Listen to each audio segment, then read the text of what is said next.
أعوذ بالله من الشيطان الرجيم.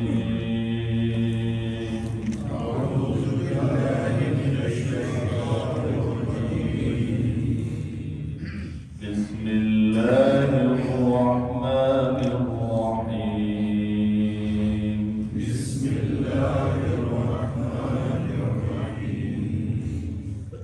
مثل الذين ينفقون أموالهم في سبيل الله كمثل حبة أنبتت 7 سنابل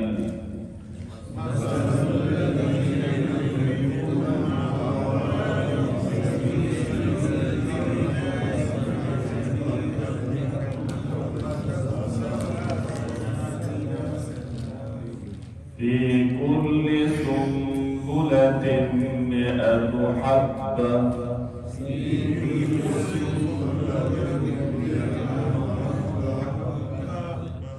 والله يضاعف لمن يشاء والله واسع عليم.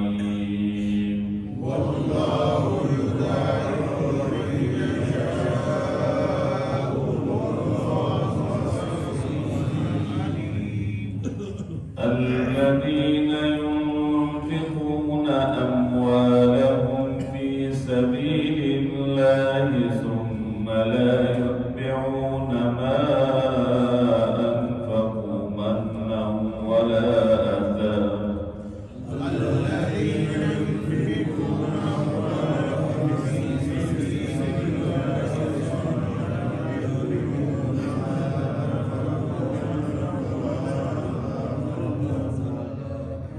لهم أجرهم عند ربهم ولا خوف عليهم ولا هم يحزنون.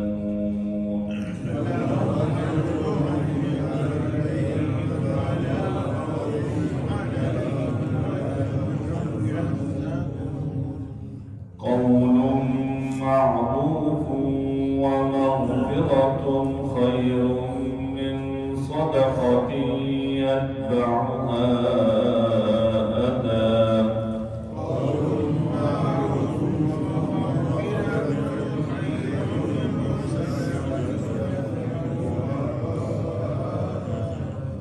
والله غني حليم.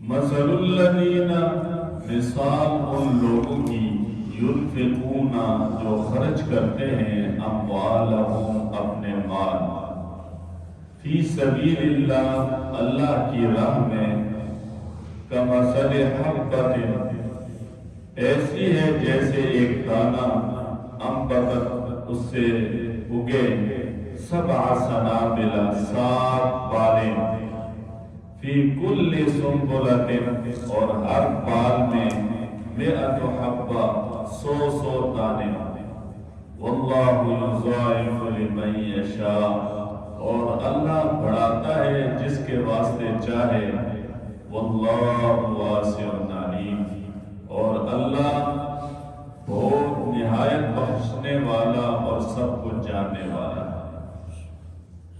الذین ينفقون جو لوگ خرچ کرتے ہیں اموالہم اپنے مال فی سبیل اللہ اللہ کی راہ میں ثم لا یتبعون پھر خرچ کرنے کے بعد ما انفقوا جو انہوں نے خرچ کیا ہے مننا نہ تو احسان رکھتے ہیں ولا اذى اور نہ ستاتے ہیں لہم اجرہم عند ربہم ان کے لیے ثواب ہے اپنے رب کے ہاں ولا خوف علیہم نہ ڈر ہے ان پر ولا هم یحزنون اور نہ وہ غمگین ہوں گے. قول معروف جواب دینا نرم ومغفرہ اور درگزر کرنا خیر بہتر ہے من صدقہ اس خیرات سے یتبعها اذى جس کے پیچھے ہو ستانا واللہ غنی حلیم اور اللہ اللہ بے پرواہ ہے اور نہایت تحمل والا ہے۔ پہلی آیت میں اللہ کریم فرما رہے ہیں مثال ان لوگوں کی جو اللہ کے راستے میں اپنا مال خرچ کرتے ہیں۔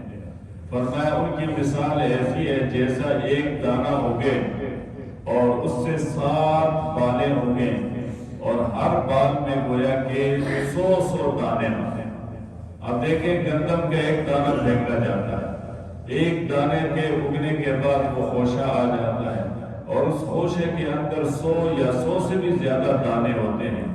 اللہ تبارک و تعالیٰ فرماتے ہیں کہ کل سنبلۃ مئۃ حبہ، ہر اس بال میں گویا 100 دانے ہیں۔ واللہ یضاعف لمن یشاء، اور اللہ بڑھاتا ہے جس کے لیے چاہے۔ تو گویا اللہ کے راستے میں 1 روپیہ خرچ کرنا یہ 700 روپے کے برابر ثواب، بلکہ واللہ یضاعف لمن یشاء، اللہ جتنا چاہے اس کو بڑھا دے۔ مفسرین فرماتے ہیں سب سے پہلے اللہ کے راستے میں گویا مسافر جو طلباء ہیں مدارس کے اندر پڑھنے والے، ان پر گویا خرچ کیا جائے گا۔ اللہ تبارک و تعالیٰ 1 روپے کے بدلے میں 700 بلکہ اس سے بھی زیادہ جتنا چاہیں گے دے دیں گے۔ دوسری نمبر پر گویا دعوت و تبلیغ کے لیے نکلنے والا کہ تاکہ میں دین سیکھ لوں اور اس دین کو امت کے اندر عام کر دوں، اس خرچے میں اللہ تبارک و تعالیٰ 1 روپے کے بدلے میں اللہ کریم 700 روپے یا اس سے بھی جتنا زیادہ چاہے دگنا فرما دے گا۔ اور تیسرا راستہ جو ہے جہاد فی سبیل اللہ، کہ جہاں جہاد ہو رہا ہے مجاہدین پر خرچ کرنا، گویا 1 روپیہ خرچ کریں گے اللہ کریم 700 روپے یا اس سے بھی زیادہ عطا فرما دیں گے۔ چوتھی بات یہ ہے کہ جو بندہ علم دین حاصل کرنے کے ارادے سے گھر سے نکلے گا، اللہ تبارک و تعالیٰ 1 قدم پر اس کو 700 نیکیاں بلکہ اس سے بھی زیادہ جتنا چاہیں گے عطا فرمائے۔ مثلا آپ صبح اپنے گھر سے نکلے، آپ نے ارادہ کیا کہ میں نے جا کر نماز بھی پڑھنی ہے، حدیث بھی سننی ہے، قرآن کا درس بھی سننا ہے، تو یہ علم دین کا ارادہ کیا ہے۔ اللہ کریم 1 قدم پر گویا آپ کو 700 قدموں کے برابر ثواب، واللہ یضاعف لمن یشاء، اللہ جتنا چاہے دگنا فرما دیں گے۔ گویا یہ بھی علم دین حاصل کرنے کا ارادہ ہے اور اسی ارادے پر اللہ تبارک و تعالی جتنا چاہیں گے وہ عطا فرمائیں گے۔ تو اس لیے فرمایا واللہ یضاعف لمن یشاء، اللہ بڑھاتا ہے جس کے واسطے چاہے۔ اب 1 روپے کو اللہ جتنا چاہے اس کی مرضی ہے، وہ جتنا اس کو دگنا کرے، 1 قدم پر جتنی نیکیاں عطا فرمائے اس کی مرضی ہے۔ واللہ واسع علیم، اور اللہ جو ہے وسیع علم رکھنے والا ہے، گویا کہ سب کچھ جو ہے علم اس کے پاس ہے کہ بندے کا کیا ارادہ ہے، کیا ارادہ لے کر نکلا ہے، یہ پیسے دے رہا ہے تو کیوں دے رہا ہے، اس کے مقاصد کیا ہے، اللہ کریم کو سب کچھ معلوم ہے۔ آگے فرمایا الذین ينفقون اموالهم، جو خرچ کرتے ہیں اپنے مال کو فی سبیل اللہ، اللہ کی راہ میں، لیکن ساتھ ساتھ ثم لا يتبعون، خرچ کرنے کے بعد ما انفقوا، جو انہوں نے خرچ کیا ہے، منا احسان نہیں جتلاتے، یعنی کسی پر خرچ کیا ہے، کسی کو دیا ہے تو اس کو یہ نہیں کہتے ذرا سے بات پر دیا، دیکھو اس کو میں نے اتنا پیسہ دیا اور یہ میری بات نہیں مان رہے، یا اس کو میں نے اتنا پیسہ دیا اور یہ میری طرف توجہ نہیں دے رہا، یہ احسان جتلانا ہے۔ اللہ کے نبی فرماتے ہیں جو آدمی پیسے دے کر احسان جتلائے گا اور اس کو اذیت پہنچائے گا جس کے ساتھ اس نے تعاون کیا ہے، قیامت کے دن اللہ تبارک و تعالیٰ اپنی نظر شفقت بھی اس کی طرف نہیں فرمائے گا، چل جائے کہ اس کی بخشش ہو جائے، بلکہ نظر شفقت بھی ایسے آدمی کی طرف نہیں ہوگی۔ اور دوسری نمبر پر وہ آدمی جس نے اپنی سلوار ٹخنوں سے نیچے تکبرانہ انداز میں کی ہوگی، اللہ کریم اس کی طرف قیامت کے دن نظر شفقت بھی نہیں فرمائے۔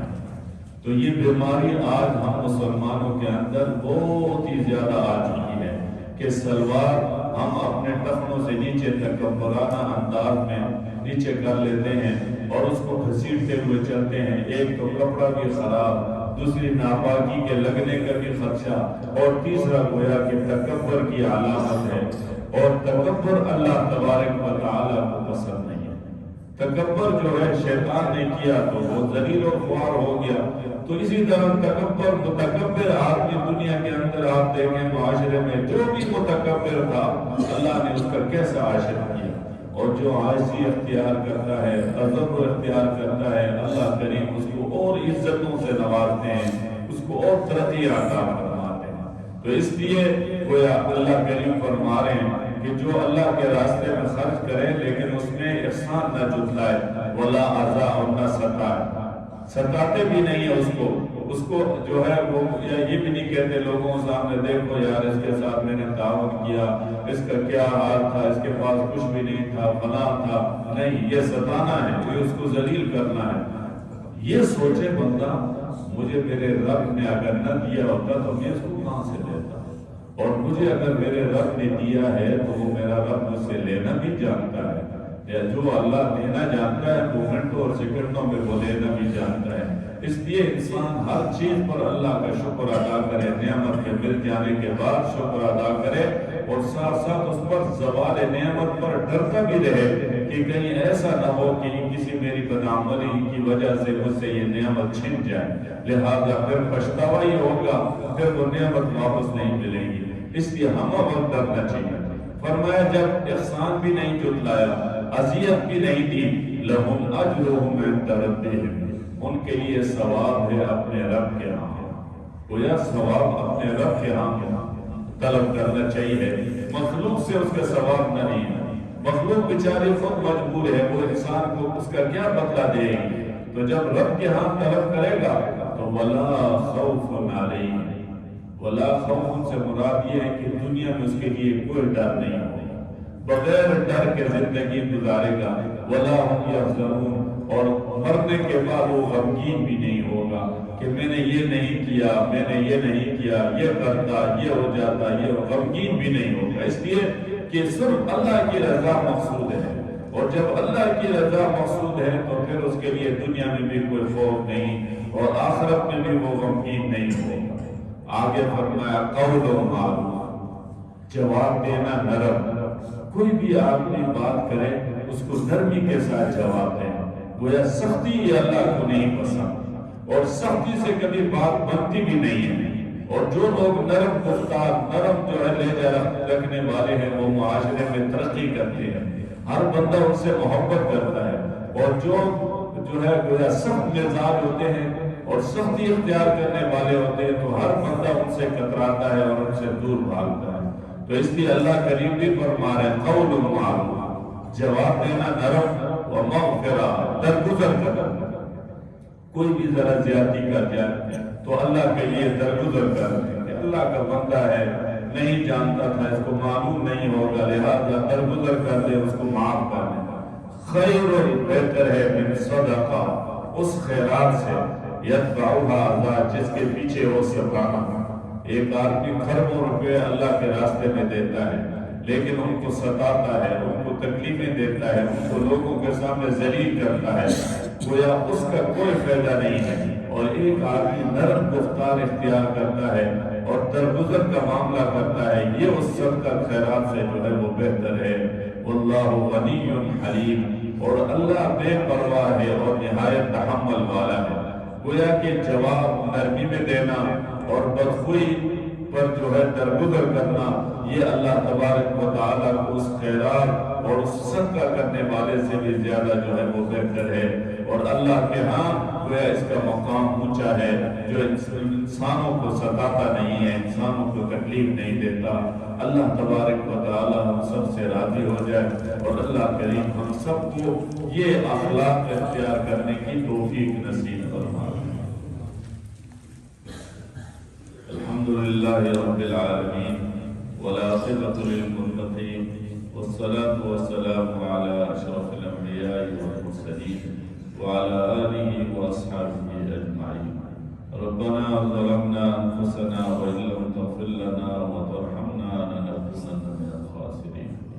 ربنا توفنا مسلمین والحقنا والحقنا بالصالحين ربنا لا تجعلنا فتنة للقوم الظالمين ونجنا برحمتك من القوم الكافرين اللهم اغفر لنا ولوالدينا ولمشايخنا ولجميع أقاربنا والمسلمين والمسلمات اللهم أعز الإسلام والمسلمين اللهم أيد الإسلام والمسلمين اللهم انصر الإسلام والمسلمين اللهم احفظ الإسلام والمسلمين اللهم انصر من نصر دين محمد صلى الله عليه وسلم واجعلنا منه واحضر من حضر دين محمد صلى الله عليه وسلم ولا تجعلنا منه اللهم اكفنا بحلالك عن حرامك واغننا بفضلك عمن سواك اللهم اجرنا من النار اللهم اجرنا من النار اللهم اجرنا من النار صلى الله على النبي الأمي وعلى آله وأصحابه أجمعين برحمتك يا